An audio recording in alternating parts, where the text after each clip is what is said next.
Hey, what rhymes with Canik? Nothing, because it's actually Janik. How you guys doing? Joe here.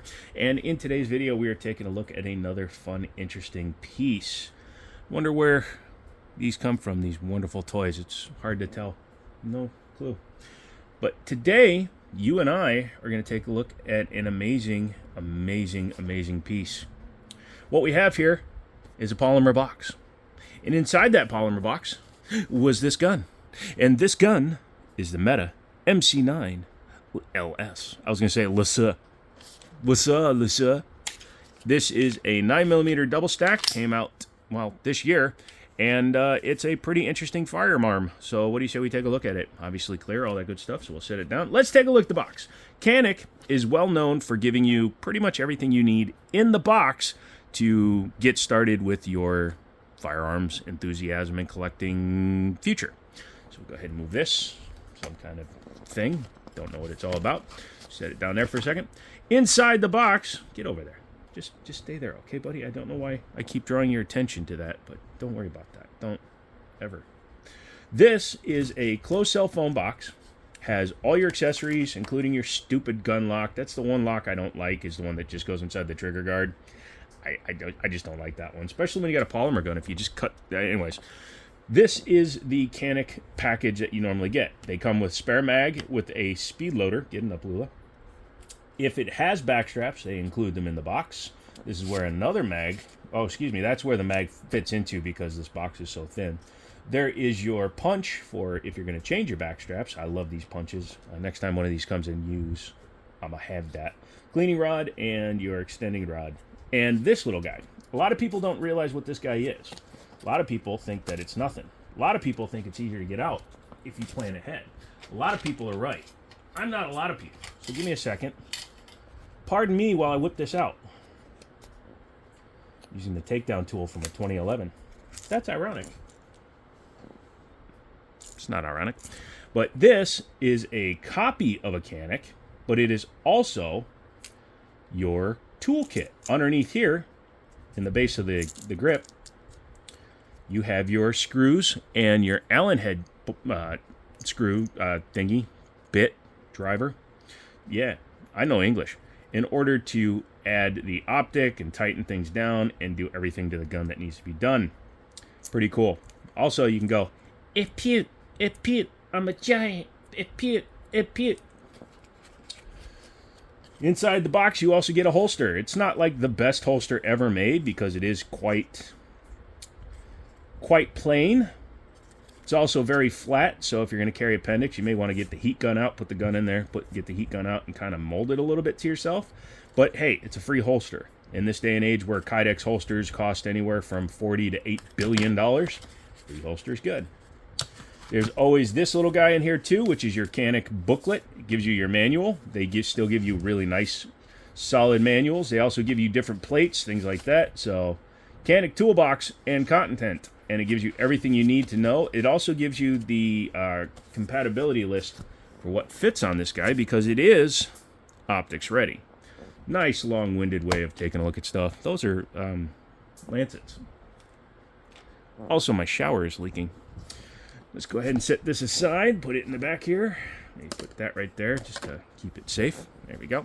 And take a look at the Canik Meta MC9. Some people say Mate, some people say Meat, some people say Greg. Whatever. Just, it's a Canik, okay? Based on the original MC9, which was about that much shorter in both dimensions. So the original MC9 is mucho shortito. I learned Spanish from the TV, yo. This is a pretty nice looking pistol. This is kind of like the macro of Canik. So for those of you that don't know, the 365X macro has a roughly same length barrel with a similar 17 round grip. Can you hang on a second? Sorry about that. In a profound and interesting new way of annoying the hell out of me, my shower just decides to leak while I'm filming. Gotta love it. Where were we? Yes, the Canik Meta MC9LS. 17 rounds. I believe the second mag is also 17 rounds. Oh, no, it's not, is it? Isn't it a longer round? No, it's 17 round. I'm thinking of another gun I got coming. Yep, so 17 rounds, 17 round. Smaller base plate. They're not flush fit, but they're close enough. if you're carrying a 17-round magazine, flush fit isn't exactly the biggest thing on your mind, is it, kids? I use that term loosely. But yeah, back to it. This is the black on black version, which is fine. I don't know, I'm invisible mag. Trying to pull it out there. It has all the Canik stuff, the really good trigger. It has the ambidextrous safeties on that. This one has a white front dot, blacked out rear, which is okay. I would have preferred to see a high-vis night sight with this, but I understand the reasoning behind not doing so, because you're probably going to put an optics on it. It is chambered for, it is cut for RMSC, so your 507K, 407Ks, your itty-bitty guys will fit on there and work. The trigger, like I said, it's Canik good. What I mean by that is you got your trigger safety, but it's implemented so much better than Glock. Hi, Glock. This is a Glock. Bye, Glock. It has a very light take for the trigger safety itself. They made so that the trigger blade, when you pull it back, it becomes flush with the trigger. Some people say it doesn't matter. It does. When you shoot 100 rounds, 200 rounds, a billion rounds, your finger right there will get some fatigue. Just like when you play with the scratch and sniff too much because you wanted to smell the cheeseburger. But yeah, the trigger pull is nice and light to the rear, and boom. They even build into their own trigger shape a over travel stop. See that little extra piece there? It actually interfaces to prevent the trigger from coming back anymore, although there's not much more it could have gone. But still, interesting way to eliminate over travel. Very nice. Has all the standard Canik stuff, striker indicator in the back, loaded chamber indicator up top. It's kind of a tri-top design, front and rear slide serrations. They seem to be okay. They're not the best in the world I've ever seen. I mean, if you do the full overhand, you're going to grab it pretty well. It's very heavily sprung. I have other guns that are much lighterly sprung. Yes, lighterly. That's a word. Look it up in the English dictionary. But even a CZ75 has a lighter thingamajigger top watchable boo-boo. But yeah, the pull is really decent. The reset, ooh, Canik good, man. That's what I call this, Canik good. It's not 1911, but damn it, it's nice. The pull is about 5.5 pounds, which is very acceptable. It's not much different from the Glock's pull, to be fair, in terms of the weight. But the Glock, like I said, man, you can see it. Look, man, look what it did to my finger after one pull of the trigger. Because the plastic sticks out. Whereas this guy, so let it go. Let it go. It's so much wider and it doesn't leave a long mark on your finger. Thank you. Bye, Glock. The slide serrations, like I said, they could be deeper, wider, or angled a little bit sharper, in my opinion, but other than that, I'm fine with it. It has a standard pick rail up front, so you can put lights, lasers, bazookas, small children with tactical nukes, all that good stuff. This one doesn't have the thingy in the right spot, but you can see that it will take something along the lines of a TLR-7, TLR-8. A little bit of extension. Some people like that because then it gives you a standoff device almost, so that if you push up against somebody, they can't push the gun out of battery. I'm not either way with that. I just do it for when I hold. It gives me some place to grab the gun, almost in a C-Gramp. Has little marks here on the side for memory spots, so finger off the trigger, and it gives you a place so that your finger will naturally rest there and not slide around.